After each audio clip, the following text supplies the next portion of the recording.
সময়টা তখন 370 খ্রিস্টাব্দ।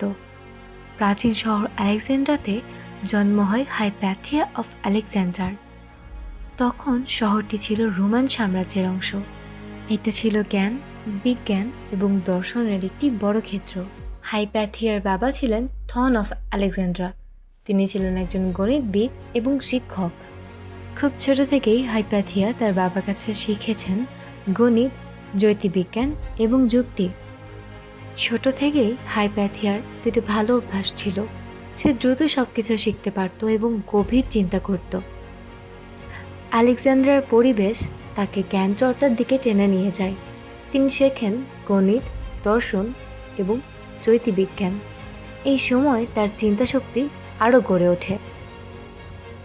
প্রায় 390 খ্রিস্টাব্দের পর হাইপ্যাথিয়া একজন শিক্ষক হিসাবে পরিচিত লাভ করেন। তিনি গণিত এবং দর্শন পড়াতেন। তিনি শুধু পড়াতেন না, শিক্ষার্থীদেরকে শেখাতেন। তার শিক্ষার ধরন ছিল একটু ভিন্ন। তিনি শিক্ষক হিসাবে ছিলেন জ্ঞান পিপাসু। তিনি শিক্ষার্থীদেরকে প্রশ্ন করতেন, যুক্তি খুঁজতেন, গভীরভাবে বোঝা শেখাতেন। তার ক্লাসে শিক্ষার্থীরা শুধু শিখত না, তারা চিন্তা করতে শিখত। তারা বাস্তবতাকে জানত।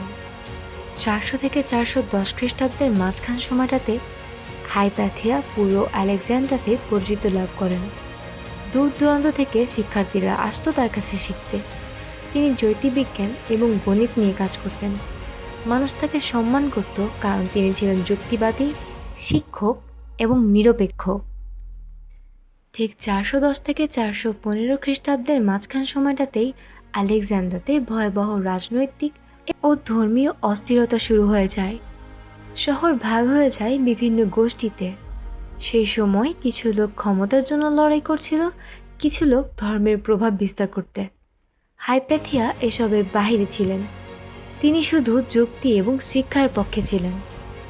ঠিক 415 খ্রিস্টাব্দের দিকেই ইতিহাসে সবথেকে খারাপজনক এবং দুঃখের ঘটনাটি ঘটে যায়। হাইপ্যাথিয়া একটি সহিংস ঘটনার শিকার হন। ঐতিহাসিক সূত্র অনুযায়ী রাজনৈতিক উত্তেজনা সে সময় চরম পর্যায়ে পৌঁছায়। এক ভয়াবহ জনতা জোট তাকে আক্রমণ করে এবং এই ঘটনার মাধ্যমে তার জীবন শেষ হয়ে যায়। হাইপ্যাথিয়া অফ আলেকজান্ড্রার আবিষ্কার কী ছিল? এখানে একটু পরিষ্কার তথ্য পেশ করা যাক। হাইপ্যাথিয়া আধুনিক বিজ্ঞানীদের মতো বড় কিছু আবিষ্কার করেননি, কিন্তু তার সবচেয়ে বড় অবদান ছিল গণিত এবং জ্যোতির্বিজ্ঞানের জ্ঞানকে উন্নত করা, ব্যাখ্যা করা এবং বিশ্লেষণ করা। তবুও তার সাথে যুক্ত ছিল কিছু গুরুত্বপূর্ণ কাজ। তার উল্লেখযোগ্য কিছু অবদান হলো অ্যাস্ট্রোবল, হাইড্রোমিটার এবং গণিতের বই সম্পাদনা।